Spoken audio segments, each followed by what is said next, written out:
Today's Ringer NBA show is brought to you by Hotel Tonight. Here's a little insider travel secret from our friends at Hotel Tonight. There are tons of empty hotel rooms out there just waiting to be booked. That's how Hotel Tonight scores such incredible deals.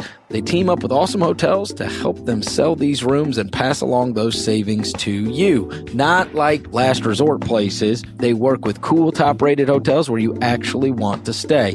And even though their name's Hotel Tonight, you can actually book up to 100 days in advance in top destinations and up to a week in advance everywhere else. So if you want to start scoring amazing deals at incredible hotels, download the Hotel Tonight app now. And now, the Ringer NBA show.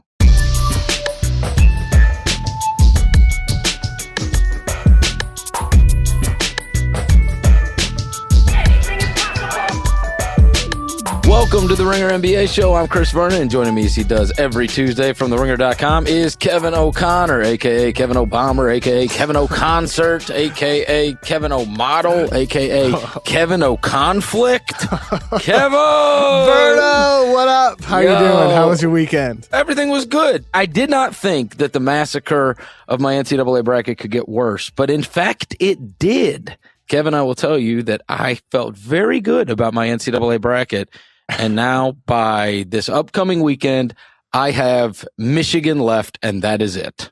I thought you had Loyola in the finals, but I did not have Loyola. Oh, well. And Sister Jean. You know what I'm really worried about? The internet's a dark place, man. And she's been around for, 98 years? I was thinking about this morning. Oh, boy. I hope they don't dig up something on Sister Jean. You know what I mean? It feels like every good story we have in the world, they end up digging up something that makes you feel bad about, like the story that you feel so great about. You know what I mean? Like the little kid gets bullied, and then they're like, yeah, well, his mom writes crappy stuff on Facebook, and she's got a Confederate flag. And I'm like, oh, for God's sakes, can we just have like some story? Yeah, don't look at Sister Jean's Facebook page. Just don't do it. Just resist the urge. She has very controversial opinions. Shout out to Sister Jean. I've heard she's a big Ringer NBA show fan. Oh, yeah, definitely. All right, the story of last night was clearly that the number one pick in last year's NBA draft made an appearance, Markelle Fultz. And that was kind of, I don't know if that took you by real surprise, but for me, when that story broke yesterday afternoon, I was shocked. Because it was like we had not heard anything really about that in terms of a timeline. Usually there's some like level of expectation. Hey, you can be expecting him back sometime soon. But instead, it kind of felt like out of nowhere. And they were like, hey, Markelle Fultz is going to play tonight. And it just so happens to be on NBA TV. It was perfect. Yeah, Brett Brown last night seemed like super, super proud and really emotional, like, announcing before the game that Fultz was going to come back. And he was terrific. Fultz played really well, way better than you would expect for a guy who hasn't played for 5 months and went through months of scrutiny and had the issues that he had. It was a joy to watch. We do need to give the Denver Nuggets a little bit of credit for that. I will imagine that he will be under maybe more duress in other games. Denver's defense is just an eyesore. That third quarter, it was 34-15. Yeah. 34-15. And their life's on the line? That's the crazy thing, right? It's one thing to be bad defensively. It's another to be nowhere near locked in when you need a game every single night. And yet somehow they're still only a game and a half back of the 8 seed. Despite all the issues, despite the fact Gary Harris is out injured for them right now, they're still only a game and a half back, and they're still right in. But yeah, they needed that game last night, especially with Minnesota losing to your Memphis Grizzlies. We'll get to the standings here in a moment, but I do want to ask you one other thing about Fultz. They have said he's not on a minutes restriction, which is interesting, but he's going to have to get back in game shape, right? You're not going to see him rolled out there 30-something minutes a night. I'm watching him last night. The first thing that stood out, he's clearly very fast, but he is bigger than I remember. He's big, you kind of, once you stop thinking about guys, and certainly once you stop seeing them, then I guess whatever my perception was or whatever I thought about him had just kind of gone away. He becomes out of sight, out of mind. And then just watching him last night, you clearly see the glimpses of what made him the number one pick. But beyond that, it was just the size. And it really was startling to me. There was one moment where he was standing next to Jamal Murray, and he is way bigger than Murray. Yeah, you know what I mean? Like, sure. He's a big guard. Because here's the thing with Markelle Fultz, right? So all the talk about his jumper. He hit 2 last night, got blocked twice by Mason Plumlee on jump shot attempts, got blocked once on a floater. Fultz's jumper still needs to get a lot better.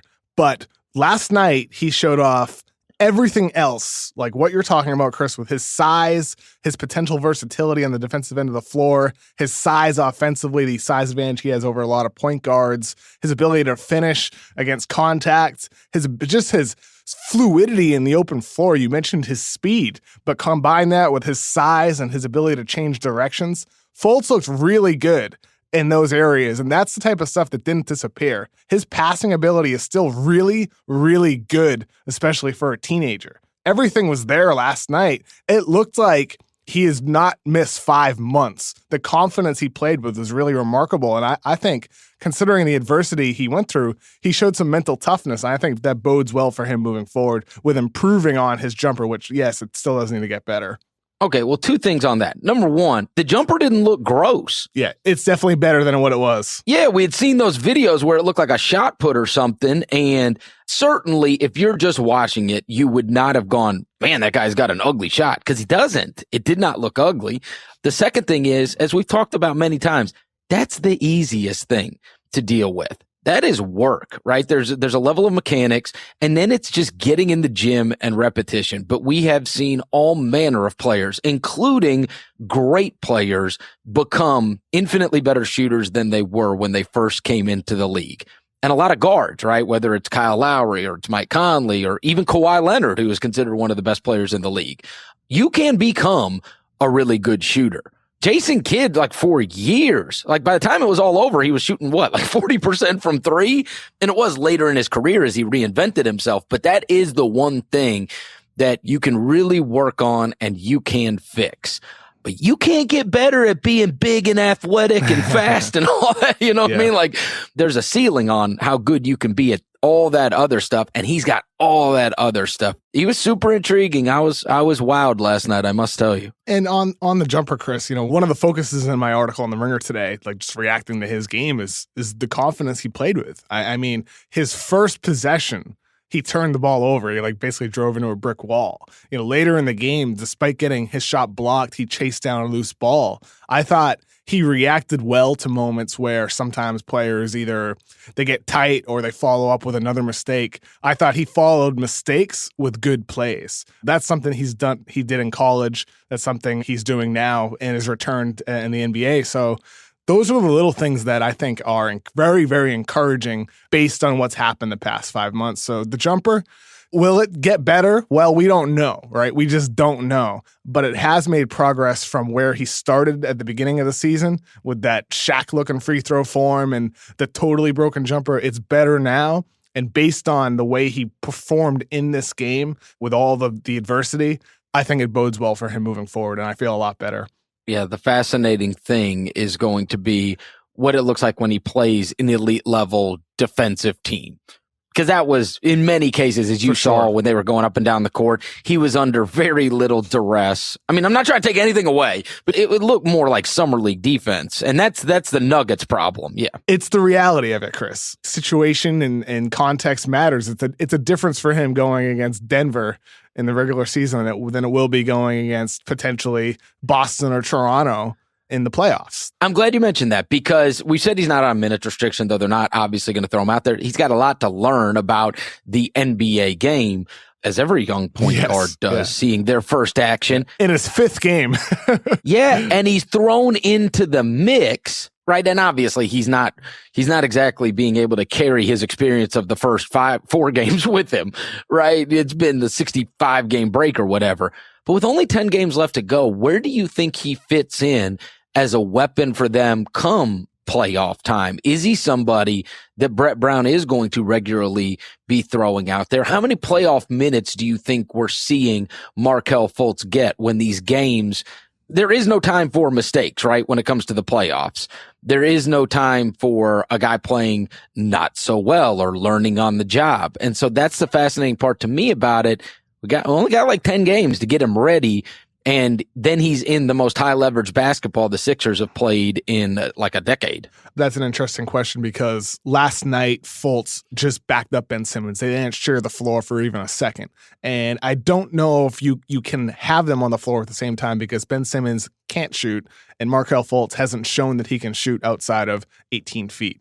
And he only hit 2 shots for that matter. There was times last night where Denver just didn't defend Fultz when he was on the perimeter because they didn't think he could shoot spot-up threes. Same thing with Ben Simmons. So I don't know if you can play those guys together, which means Ben Simmons is going to play 34, 35 minutes per game. So maybe Fultz gets the remaining minutes. Maybe it's 13, 14 minutes. Or maybe if he's playing really well to close the season, you bump that up to like 20 and they share the floor for a short amount of time. But that's reasonable to expect.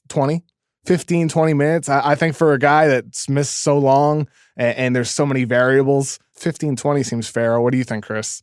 I really don't know. I mean, obviously this is going to be something that Brett Brown has to decide. And you've got all of these units and you've got these guys that are used to playing with each other. And so the talent of Markelle Fultz is clearly superior to others that might get those minutes. But is the trust level when, again, if you let somebody go on a 10-0 run, it may cost you a game and it may cost you a series, right? These coaches, everything is under a microscope when it gets to the playoffs, and teams are structuring what they're doing defensively. It is unlike a one-off during the regular season. Now, after you have success doing one thing, inevitably the other team is going to prepare for that for the next game. And I don't know. I think I'm just gonna have to see him some more to decide whether or not I think Brett Brown's going to be willing to throw him out there and play him significant minutes in the playoffs. And that's going to be the tough thing for Philadelphia because it's the same thing with Ben Simmons. Teams are going to game plan for his lack of a jump shot anytime he doesn't have the ball. And it could be the same thing with Markelle Fultz as well. But this team is so young. So in some ways, it's like the reaction is about the immediate playoffs upcoming because It's so exciting. But it's also like, wait a minute. This team is so young and they're already so good. It's more about what they're going to look like 2 years from now with all their length and athleticism and their skill combined on the floor. It's scary. Like they could be really, really, really good, like true contenders in just a couple of years. Well, the other thing is he doesn't play like a role player, right? If you're throwing in a guy that's spacing the floor and he's going to shoot and he's just playing defense and then he's standing in the corner, right? You get your 3-and-D guy or whatever. Fultz is a guy with the ball in his hands. And so that level of experience, the spotlight is so much greater when you're the guy controlling what is taking place for better or for worse. There is the other side of it, which is maybe it's an advantage that there's so little research on him. You know what I'm saying? Like weirdly, it could be a benefit that he hasn't played all that much. Maybe, but I'm just talking about in terms of what teams expect from you. For sure. But also it's possible that you can almost just look back at the college scouting report in some ways, because for Fultz last night, one of his better moves was, dribbling right, spun back left. And that's something he did endless times in college. It was like his go-to move, like one of his only advanced moves. So maybe he's going to lean on that, and that's something teams can get used to. It's almost like with a couple years ago, Andrew Wiggins. Remember, like he always just used the one spin move. In some ways, he kind of still just does that one spin move, and teams just got used to that. What a perfect segue, Kevin. You're a real pro, because one of the other big stories last night was the Minnesota Timberwolves, who need every game like blood, losing to the Memphis Grizzlies. I watched this game and there was a general reaction. I kind of stayed away from it last night, knowing we were doing the Ringer NBA show today. And there was a reaction amongst people. Obviously, let's just take a step back. The Grizzlies theoretically need to lose. The Timberwolves obviously need to win every game. And so when you see a result, as you see a result like what took place last night, everybody goes, what the hell happened? I will tell you what happened, and it is very simple, and it is going to play into a Kevin O'Connor narrative from earlier in the season. Okay. And that is, I watched this game. Kevin, they were dead. Absolutely dead. That team was so tired in the fourth quarter of that game. and they put up 11 points. Wayne Selden, for God's sakes, outscored them in the fourth quarter of that game. They scored 11, and so people can go, what the hell? How does that even happen? I'll tell you how it happens. Jeff Teague played 42 minutes. Taj Gibson played 43 minutes. Andrew Wiggins played 43 minutes. Karl Towns played 39 minutes. Bielitsa, I can't even say the guy's name. He might have played, honestly, the most worthless 22 minutes in NBA history. And then they bring Jamal Crawford off the bench, and he does, like, obviously he's Jamal Crawford. He comes in, he just starts gunning. Last night, yeah. Yeah, I mean, he starts gunning, and they played Gorgie Jang 13 minutes and Tyus Jones 5. I'm telling you, I watched that game. The fourth quarter, I was like, this is malpractice. They're gonna fall down. And the Grizzlies just kept on like playing, and it was just because they had some energy left. It was bizarre. Yeah. Yeah. For listeners of the Ringer NBA show for the entire season, you may remember an episode back in December when I went on a long rant about Tibbs's rotations and minutes and usage. And there were some harsh comments in there about him at the time. And then it got better. It got better. Some Marcus George's Hunt played in a game, and he played 5 or 6 minutes per game, spelling other guys on the team, and it was better. But now it's scary. The minutes wear guys down, especially on defense, Chris. Do you think that my pronunciation of Bielitsa is the most butchered name in NBA Ringer show history? No, because that's a hard name. That's a hard name to say. He was just fantastic. 0 points in 22 minutes. I mean, it was a nothing. He's had some good moments as of late, though. I was just talking about last night. For sure. But he's like a good example of one of those guys, Chris, where early in the season, he was playing 14, 15 productive minutes per game. And it's like, why doesn't this guy play 24, 25 minutes per game? Like, he was in that situation, and it took Jimmy Butler getting hurt in order for his minutes to get bumped up. Like, that's the disappointing part, where it's like, he's a guy who should have been playing in the 20s or the high 20s, even the low 30s in minutes earlier in the season with his ability to space the floor. There was a tweet the other day, Chris, where someone was like, well, the Wolves, sign their 2-way contract guys to full contracts. And I was thinking to myself, does it matter? He's not going to use them. Yeah, right. So what's the point? Well, listen, they've had success. Clearly, since they've lost Jimmy Butler, it has been a massive problem for them. But in terms of the people that say Tibbs runs guys into the ground, or Tibbs plays guys too many minutes, or he does not use a long enough rotation, I would give last night as example 1A of this. That is 100% the only reason they lost last night. They lost last night because they were dead by the fourth quarter. I mean, I watched it. I watched the game. And listen, the Grizzlies within the last week lost by 61 to a team that wasn't fighting for the playoffs, which when I saw 61, I'm like, no way somebody else got beat by 61. That has to be the worst loss in NBA history. Just thinking, in terms of the amount of time, you only got 48 minutes in a game, right? So you're getting beat by 1 point whatever points per minute in the game. And I'm like, surely nobody has lost worse than that. And it was the 6th worst loss in NBA history. It wasn't even top 5. The worst loss ever. I had to go look this up. 1991, the Cleveland Cavaliers played the Miami Heat, and they beat them 148-80. They won by 68 points. And I went and pulled it up because I was like, either very end of the season team that's like tanking, or somebody that's playing like all guys that you've never heard of in your life in a game, right? Like, that's how something like that takes place. And what I found was insane. I don't know how many people that are listening would even be aware of this, but I've been keeping up with the NBA for a long time, and I had no idea what the worst loss was. But this is it. 68 points in 1991, Cleveland over Miami. The starting lineup for the Cleveland Cavaliers was Mark Price, Larry Nance, Craig Elo, Brad Doherty, and Winston Bennett. They brought like Hot Rod Williams, Terrell Brandon, John Battle, Danny Ferry off the bench. You know who else came off the bench that night? Was 2 for 2 with 5 points and 3 assists. Who was that? Steve Kerr. Ooh. I do not remember Cavs Steve Kerr, but that happened. But anyways, on the other side, you would expect Miami to be a bunch of guys you've never heard of in your life, right? Yeah. In fact, The opposite is true. Glenn Rice, Steve Smith, Ronnie Cycli, Grant Long, Willie Burton. I mean, that's not even close to miserable, right? In terms of like the guys on the court, and they just got absolutely mauled that night. I need like an oral history of this game. Somebody do an oral history of this game, because I was just thinking about that while you were talking about it. I was like, an oral history would be interesting. Okay, because here's the even more interesting thing. Let me give you one more point on this. You would think it's like at the end of the season, right? Like some of these things happen. Teams are like, they've already got an eye towards the plus.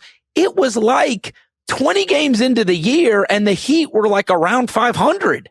I mean, it is bizarre. I need an oral history on the worst loss ever. I need an oral history of the Tibbs Wolves era. Like however long it goes, I need an oral history of it. I just do. I need it in my life.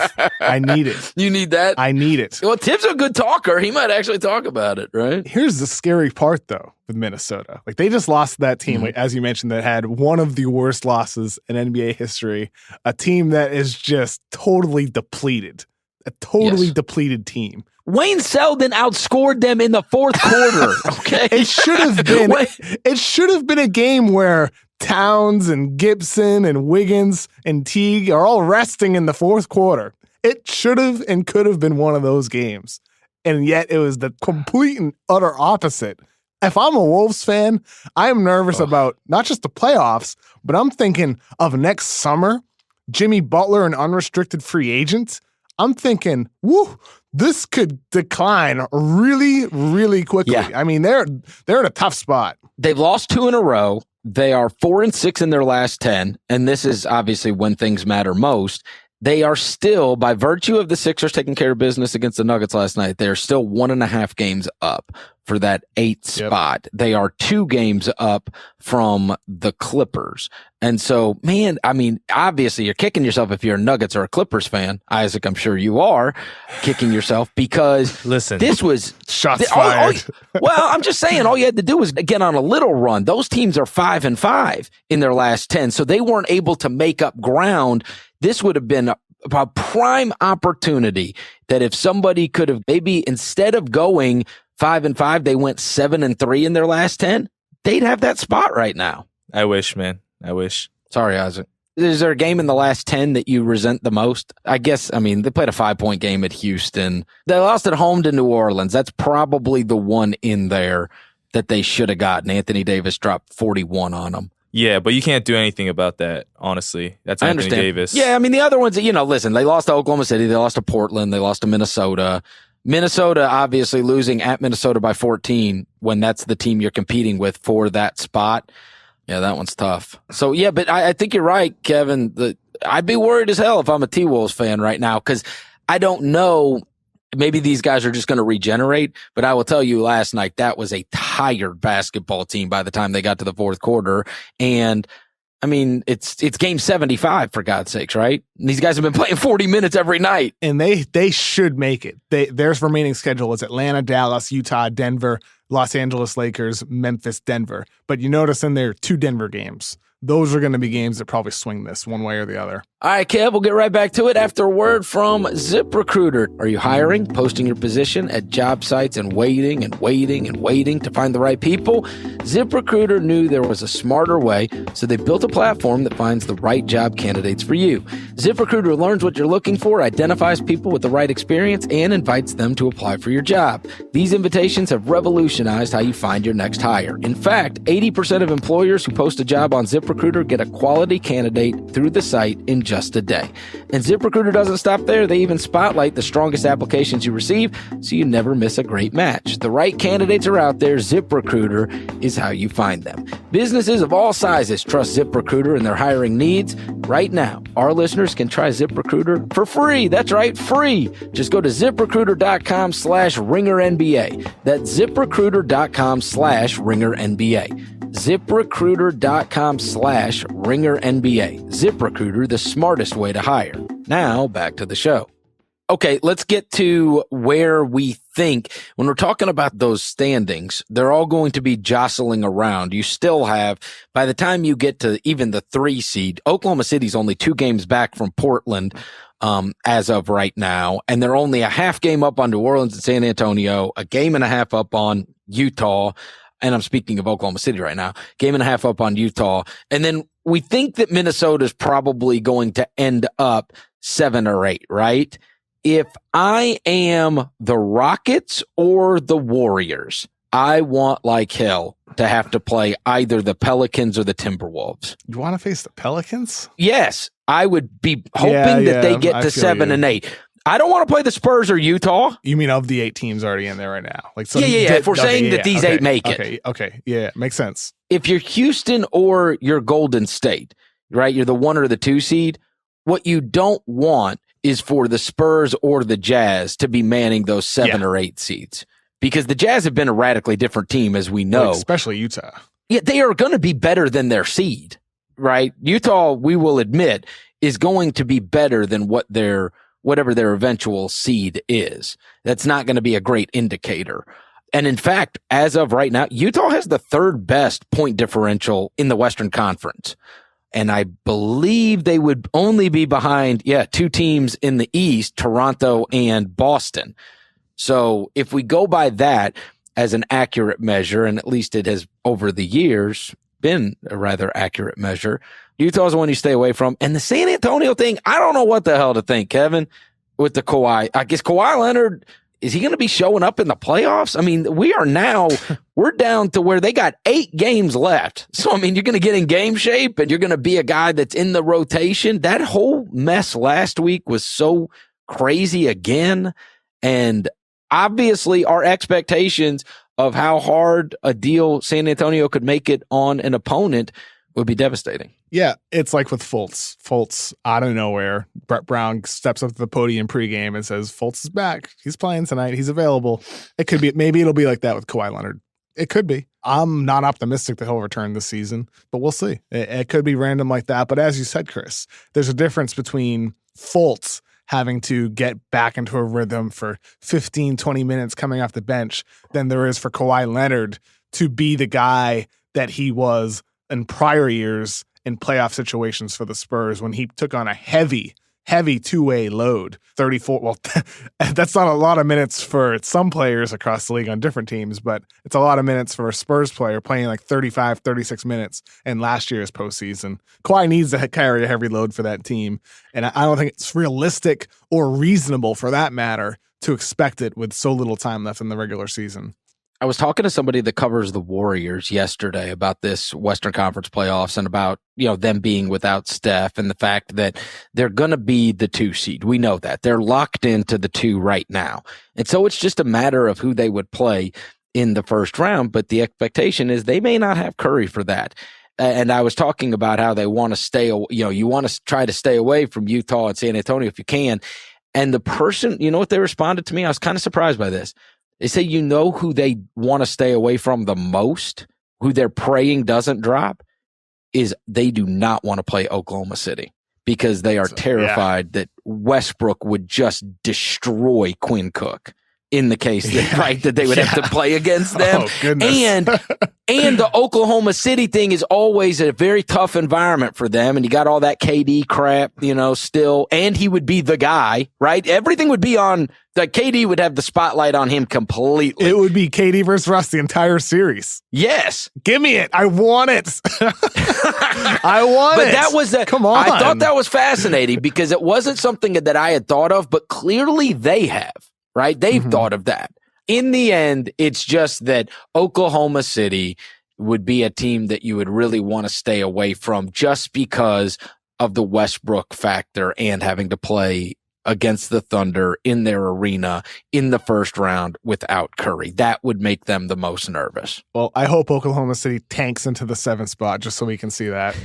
I want to see it. You don't want that in the first round? Yeah, man. Okay, let's say Oklahoma City is the 3 seed or the 6 seed, and they set up for a second round date with Golden State. Maybe that would be a little bit better because the second round starts in 5 weeks, and Curry's return is probably around 6. So that sets up a situation where will Golden State bring Steph back at the beginning of the series? Well, maybe that's rushing him back. Will they bring him back in the middle of the series, and that could be like some heroic return? Maybe second round would be better. Actually, yeah. I just talked myself into that. Second round would be better because you get the Steph variable entering the equation. I don't want to get into some long, drawn-out discussion on this. I'm just going to ask you for your quick opinion, okay? Do you think the Pelicans are in the same shape, better shape, or worse shape if Boogie never gets hurt?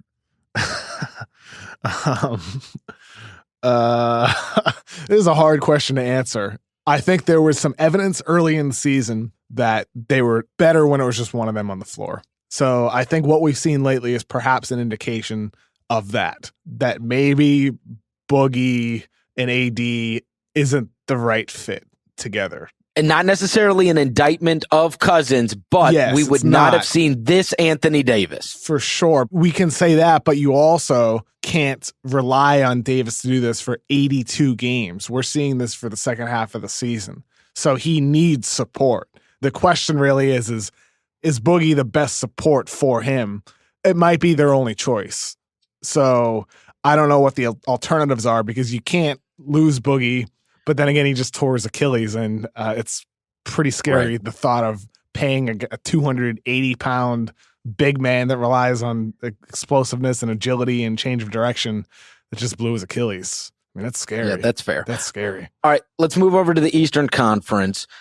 Is the demise or death of the Boston Celtics exaggerated at this very moment? I think most people are people saying have they're written dead? them off. Well, I think it's fair to say it probably won't have 100% Kyrie. And in the absence of 100% Kyrie, a team that we might have thought would be on a collision course for an Eastern Conference Finals appearance, or certainly, one of the few teams that would have a shot at going to the finals where LeBron's team might look more susceptible than they've had in many years, that now I think most people, if you asked them, would have Toronto and Cleveland meeting in the Eastern Conference Finals. Whereas a couple of weeks ago, I think people would have thought Boston, certainly some would have predicted Boston to be in an Eastern Conference Finals. But I think now everybody would have the Raptors versus the Cavaliers, and that the Marcus Smart injury was one thing, but that the Kyrie injury, or at least a hobbled Kyrie, would be a bridge too far, even for the genius Brad Stevens. What do you think? For sure. I mean, if they don't have Kyrie, yeah, they don't have a chance in the playoffs. You need great go-to scorers that can get buckets in the fourth quarter, and Kyrie Irving is that guy for them. They need Kyrie Irving to have a shot of making the finals. No doubt about it. But, his timeline was 3 to 6 weeks. There's a more realistic chance that he comes back at the lower end of that timeline, the 3 weeks. So he could be back for the beginning of the playoffs. Whether he's 100% or not remains to be seen. But the Celtics did say it was a minimally invasive procedure. So we'll see if he's able to return and be the same old Kyrie Irving. But for sure, I think over these recent weeks, Toronto has slipped a little bit. They haven't been quite the same, which is a little worrisome. And then obviously with Boston, the injury issues to not just Kyrie, but also Marcus Smart, Daniel Tice. They've lost a couple of guys on that team that are more important in their rotation. Whereas LeBron is just, oh my goodness, dude. He's having one of the best runs of his career. I don't want to talk to you about LeBron James. You almost melted my face yesterday with the hottest take of all time. How's that a hot take? That's not even simmering. Oh, good grief. I want you to go pull up versus Dirk and the Mavs in the finals. I mean, listen, come on. I'm not trying to get involved in slander here, but let me just tell you this. If Ray Allen doesn't hit the greatest shot in NBA Finals history, that Joker goes 1-3 with the super team he constructed. 1-3 in the finals with the super team he constructed. Chris, it's like we talked about during the MJ LeBron week we did at the Ringer. And I said to you that I didn't live through Michael Jordan. I lived through it, but I was just a kid. I was born in 1990. So I didn't experience it at the fullest. So I don't feel like I'm ever somebody who can say that a player is the GOAT. Granted, I tweeted that. You did it. You did it, Kevin. I tweeted that the you other day. did that shit. But that would be projecting 6 more years of this from LeBron James. If he wins more titles. You always have to couch everything. Then that's not a hot take. Come on. It wasn't a hot take. Let's get hotter. Come on. You're saying that Michael Jordan is, by the time it's all said and done, we're not going to think Michael Jordan's the greatest player ever. Trigger fingers turned to Twitter fingers. Drake said it. I just don't see where the hot take is to say that LeBron James will probably be the greatest player of all time when it's all said and done. Oh, good grief. Listen, I'm telling you, if Ray Allen doesn't bang down the greatest shot in finals history, this Joker goes 1-3. Yeah, why does it matter that he has NBA finals losses, but nobody ever talks about Michael Jordan not getting his team to the finals? Why does that not matter? Why does nobody talk about LeBron's years where he couldn't get over the Celtics in the playoffs, where he couldn't make it to the finals? Why are just the finals losses focused on? I don't understand. Wait, hold on. Well, let me just go ahead and bang you up on this, because you're the one that said nothing else matters except for championships.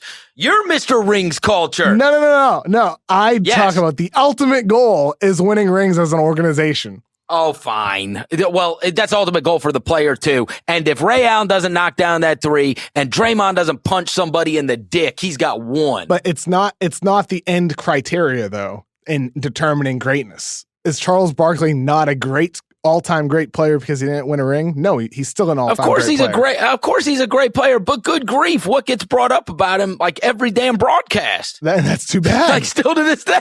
I mean, so let's not act like it's not a big deal, because I mean, like, you can't watch the show without it being brought up that he doesn't have a ring. Players winning titles isn't always up to them. What I'm getting at is it's the front office putting pieces around said player to maximize their chances. I agree, but you're talking about a guy who won 6, who never even went to a game 7. All right, this guy is, come on, let's be careful with the GOAT stuff. We'll see. We're still in it with LeBron. We don't know. Well, it appears he's going to play 25 more years, so he should get some more rings. I mean, the guy is... yeah, maybe LeBron will take a year and a half off like Michael Jordan. Oh, don't you dare. Don't you dare. Yeah. This guy was going through a lot, man. His dad had died. He was in a dark place. Get off Jordan. And by the way, let's see LeBron go play baseball. See how he does playing for the Birmingham Barons. He'd probably be better than Jordan. Go ahead and say it. I know you want to. Say he'd be better than Jordan at baseball. I just want to say this, though. Micah Adams from ESPN tweeted yesterday that LeBron in his 15th season is still increasing his yearly averages. And the response from a lot of people was, well, of course, he's younger in year 15 than other guys were. And I feel like LeBron starting in the NBA and dominating at a younger age is part of the reason why the argument is strong for him. You know, when you look back at his career once it's over, for his greatness, the fact that he did start earlier, straight out of high school, whereas Jordan played multiple years in college, whereas a lot of great players played 3-4 years in college and didn't enter the league until they were 21, 22, 23 years old.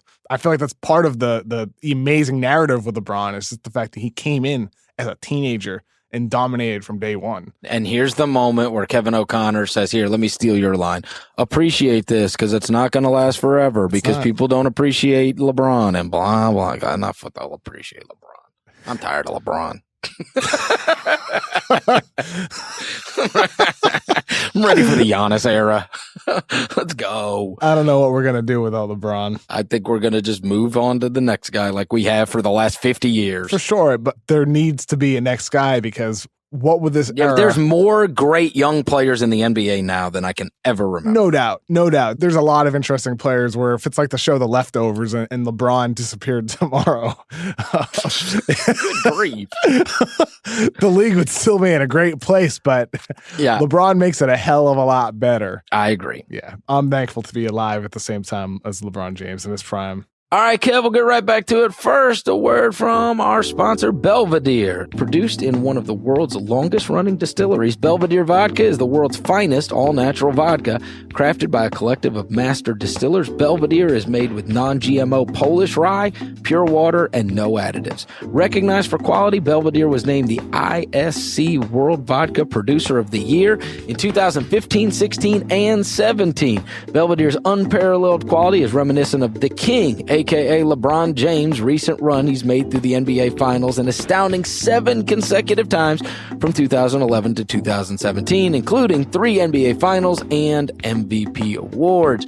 LeBron, whether with the Heat or the Cavs, always plays basketball with the utmost quality, just like Belvedere Vodka. Enjoy a delicious cocktail with Belvedere Vodka today, and remember to always drink responsibly.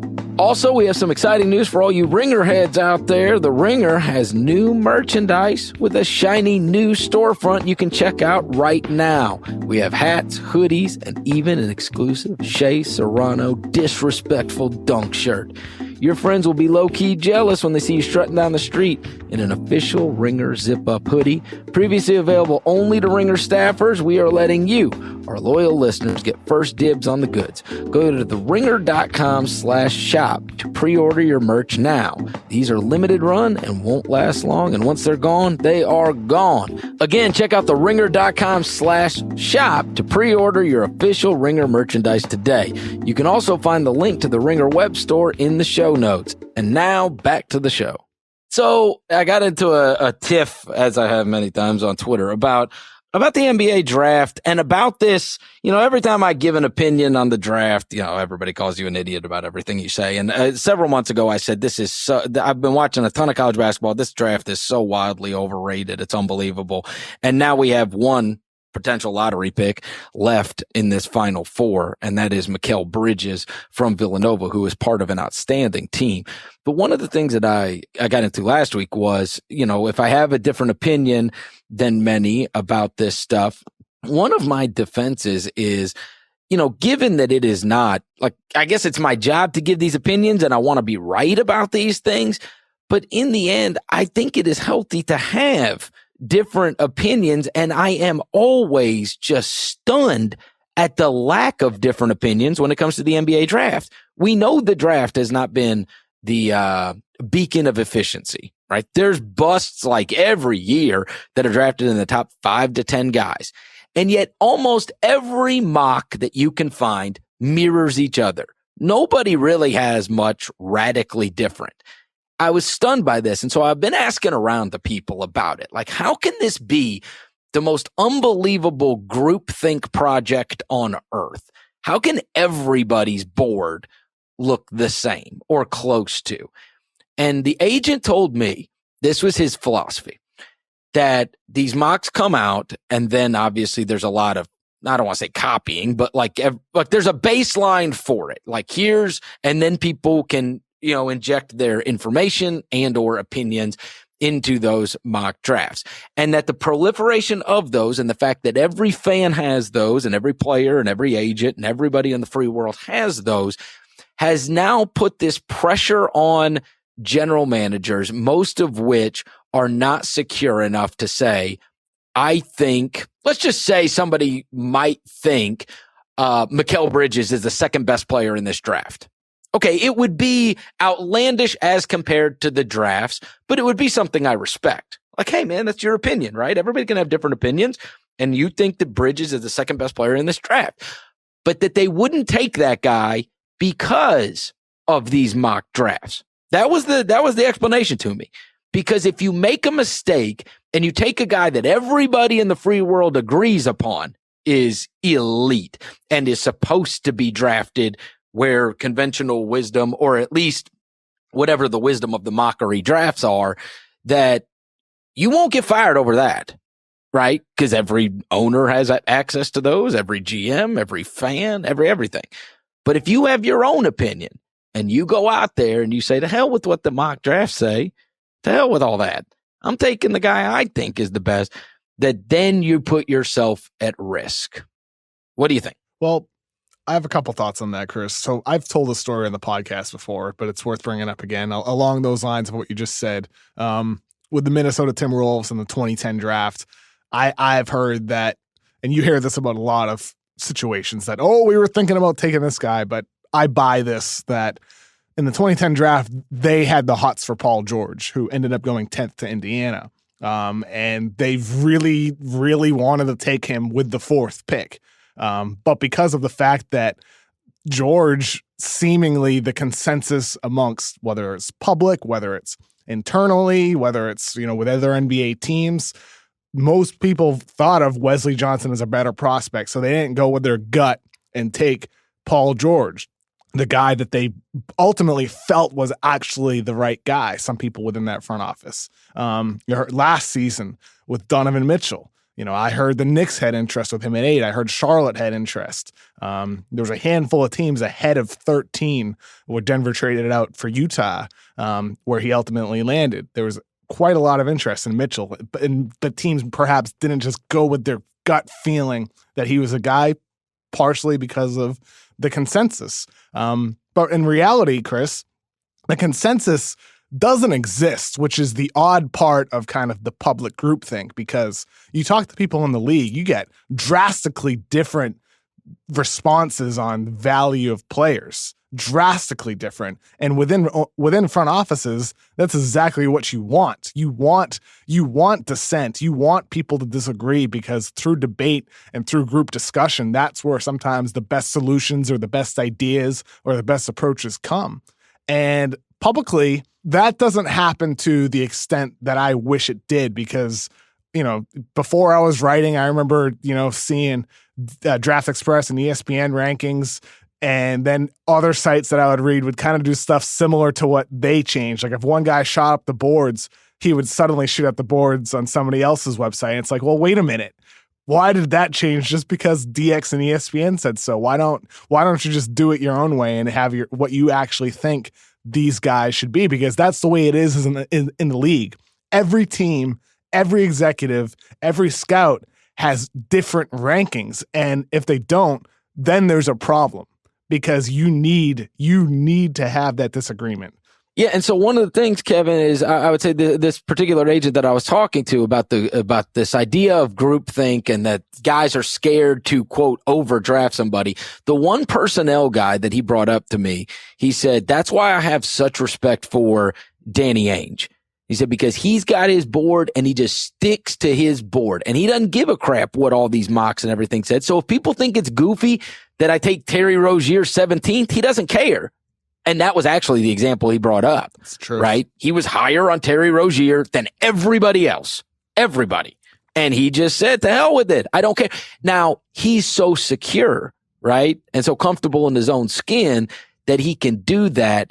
And if you are, let's just say you've got real confidence in Terry Rozier and you think he's going to be good, and so you don't care if people think you're taking him too high, that's who you believe in, you have to be right about that unless you have no doubt immense security and comfortability in your own skin. And so that, I thought that was interesting. He, right off the top of his head, brought up the Danny Ainge and then gave me an example of a time that took place where he had conviction on a guy. That's what his board said, and he didn't give a crap what everybody else thought. I heard a similar story, and I don't want to say the team, but it was a type of situation where the general manager, they had their pick, and they went around the table, right? He asked everybody, who's the guy that you think we should take with this pick between these two players? And let's just use the 2018 draft for an example. Let's say it's between Colin Sexton and Trae Young. And so goes around the table. Everybody's saying Sexton. Everybody agrees on Colin Sexton. But then it comes back to the general manager, and he's like, I don't know. Trae Young's the guy for me. And they ultimately go with Trae Young because the general manager has the final say, and it's his choice.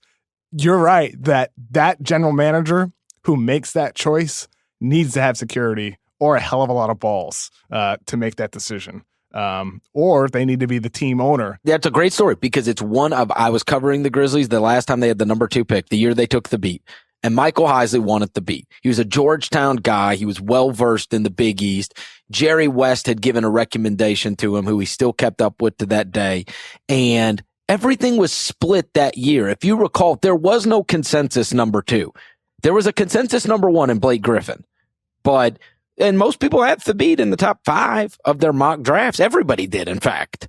And some people thought he could be like the next Mutombo. Some people thought he could be some great player. But then after that, it was like, it's Tyreek, it's Ricky Rubio, it's James Harden, it's Steph Curry. And everybody, even within the organization, had a different opinion. There were Rubio fans. There were Tyreek fans. There were Steph Curry fans. And in the end, right, everybody was split. And that's even the number 2 pick in the draft, Kevin. Everybody was split on who they should take. Now, obviously, in the end, they took the worst possible, it was the worst possible scenario ever. Outside of if you would have taken, like, maybe, I don't know, Johnny Flynn. But even that would have been different. But I'm just saying, like, to your point, that's how these rooms go about. So guys do have different opinions on all of this stuff. And then I am just so blown away that there is just a consensus that here's the 5 best players in this draft, or here's the top 10. I mean, I don't think you can find a mock that has 3 players different in the top 10. Would that be fair to say? Than everybody else's. I think with the top guys, there usually is more consensus. I don't even mind the top guys being ranked the way they are. It's the stuff after the top guys where I hate when there's a strong correlation between different rankings. That's where I find there's too much groupthink. With the top guys, it's like they're just the top guys. Like they're the easiest to figure out. But it shouldn't. What I'm saying is it shouldn't be consensus. Because there's going to be one of them or 2 of them that fail. For sure. Those top 5 guys, there's going to be a couple that fail. So it's not a consensus. I'm telling you that between DeAndre Ayton, Marvin Bagley, Luka Doncic, I mean, history will tell us. I suppose there have been some drafts where they've all worked out. You think about like even the LeBron one, right? But Darko didn't. It's LeBron, Darko, it's Carmelo, it's Wade, it's Bosh. That's the top 5, right? Okay, so one of those didn't work out. So what I'm telling you is that's the best of the best. That's friggin' 4 Hall of Famers. And then Darko. There's going to be somebody, and usually multiples, in whatever everybody in the free world believes is the top 5 players that will not live up to being what people think he's going to be. Well, that's the tough part with rankings because every website's ranking, some are informed by like a consensus of what NBA executives and general managers and scouts are telling them. So it's like informed consensus based on the feedback of NBA people. But then there are some websites like, on the Ringer NBA Draft Guide where it'll be my own rankings, my own personal board, Charks' own personal board, Danny Chow's own personal board, like what we would do if we were in a position, if we were the general manager of the team. But even then, Chris, I mean, even then, it's tough to do an agnostic board that doesn't apply to a single team because you might have a guy ranked 7th for one team, but you might actually have him 18 for another, right? You know what I mean? Like based on situation, based on projected role, based on opportunity, based on system. There's a lot of variables that go into it if you're ranking for one individual team compared to another. So that's like the really tough part with these sometimes. I will eventually come out with my own list, but I am going to take the draft world by storm eventually, Kevin. And people will start seeing it my way because here's what I'm doing. My list is just who I am confident is not going to suck. That's how I view this. That's how I view it. I swear. And that may be a morbid way to look at it, but I go, at the worst, I've got a good player. Like that's the absolute floor is that this guy's going to be, I am confident that this guy's going to be a good NBA player. And then I will miss on some of the highest level talent sometimes, right? But over time, I think I'll at least get good NBA players and I'll probably get some great ones interspersed. And I'd be willing to take the loss on, hey, I missed on this talent and I missed on this talent in order to make sure that I didn't draft a bust. Like guys that are bust proof. That's what I'm trying to find. You can't take guys off your board entirly though, because I just push them down. I'm not going to. I'm with you. Yeah. Okay. I feel you then. Cause it's the type of thing like, let's just say Mo Bamba was a guy that you wouldn't have in the top 6 or top 7. Like everybody else seems to have him up there. You can't take him off the board entirely. Maybe you'd have him like at 15 or 16 instead. Yeah, no, I just play it safe, right? Yeah, yes. You might have him behind Robert Williams on your board, or you might have him behind a Daniel Gafford, and people would look at you like you're an idiot, but you're not. You wouldn't be, because that I guarantee there's one executive out there that probably has Bamba behind those guys. It's just the truth. Everybody has different evaluations. But imagine that happening, right? Imagine that happening. Imagine if I came out with a mock draft tonight and I had Mo Bamba 16th and Trae Young 23rd, people would think I'm an asshole, right? No, they would if it's a mock draft, but it's like, this is my own personal because mock drafts my own board. Yeah. Even my draft board. Oh God. I mean, that would get ripped apart. People would go, oh, it's clickbait. You know, you don't really like. I felt that in 2014. I had Julius Randle ranked like 14. I think it was 14 was the final ranking I had for him. And like everybody else had him like 6 or 7, and I definitely should have had him higher. No doubt about it. I was too low on him, but I definitely felt. But it was your opinion, right? Yeah, and in some ways, I at least respect that you have a different opinion than what is supposed to be. Everybody cannot feel the same way about all of these guys. It's the damnedest thing. And oh, by the way, with Julius Randle, he again is in a perfect situation with a coach in Luke Walton that's enabling him to really be a ball handling big guy, the role he's in. He is in a great situation for that. Had he been in a different situation where he hadn't done that, well, maybe he would just be a big bruising rebound guy who still doesn't defend and still can't shoot threes. There's still concern there with him, but he's in a great situation to maximize him. I actually saw him in person within the last week, and I think he can get better, and I love guys with high motors like that. I do. I think that I actually, when I got done with watching that game, I thought to myself, even if they don't get the big stars, and I think everybody thinks that Randall's just going to go somewhere else and they're going to go sign free agents.